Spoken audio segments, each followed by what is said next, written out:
Rebonjour, je voulais rajouter quelque chose par rapport à la dernière vidéo que j'ai mise tout à l'heure, que j'ai appelée ouverture, point d'interrogation. Donc vous pouvez aller voir l'autre si vous ne l'avez pas encore vu pour comprendre de quoi je vais parler maintenant.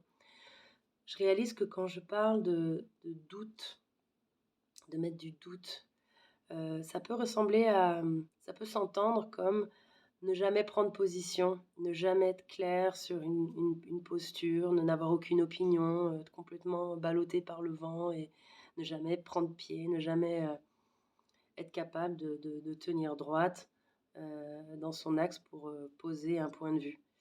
Et en fait, c'est sans doute une question de mots, mais dans mon expérience, c'est tout le contraire. Plus j'arrive à jouer avec ce que je crois savoir de moi-même, et là, c'est une question de vocabulaire. Plus j'arrive à lâcher ce que je vais appeler des principes. Donc un principe, pour moi, c'est quelque chose que je vais tenir à bout de bras comme ça, que je vais défendre, que je vais... c'est ma manière d'organiser le monde, voilà, le sens des choses, mes principes fondamentaux. En fait, plus je peux avoir du doute à cet endroit-là,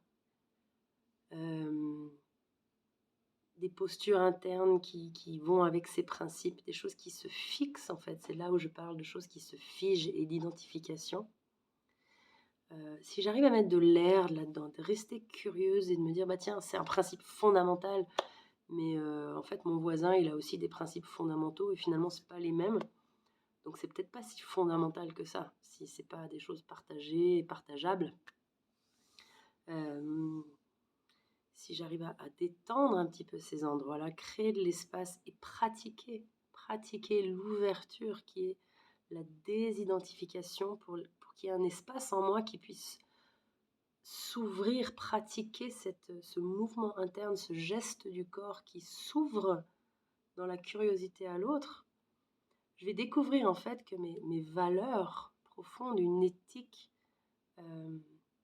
vraiment dans mon, j'allais dire au cœur, mais c'est précisément dans le cœur, au cœur, à partir de mon cœur, va éblouir, quel drôle de mot, va éclore.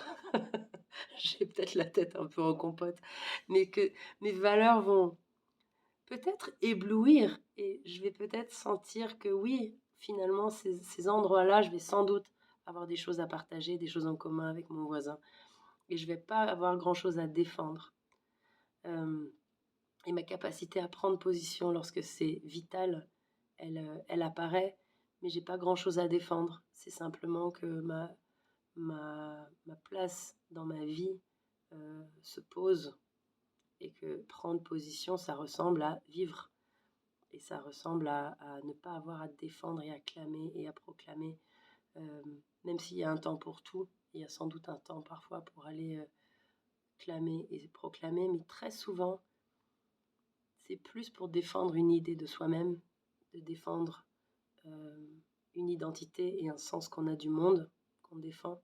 Souvent, c'est plus pour ça que pour vraiment créer un espace d'ouverture et de rencontre possible.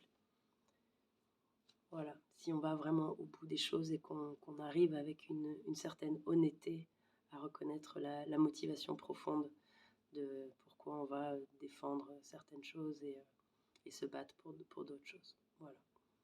Donc juste pour dire ça, que cette pratique à laquelle je nous invite, à laquelle je m'invite quotidiennement, c'est certainement pas une pratique de disparition et de ramollissement, mais au contraire, de plus en plus, j'apparais dans ma vie, je prends place et je suis capable de rester en lien avec un maximum de gens.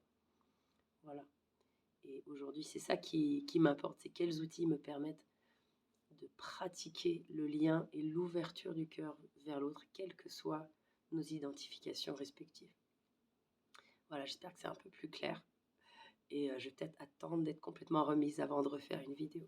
Je vous embrasse bien fort et je vous dis à bientôt.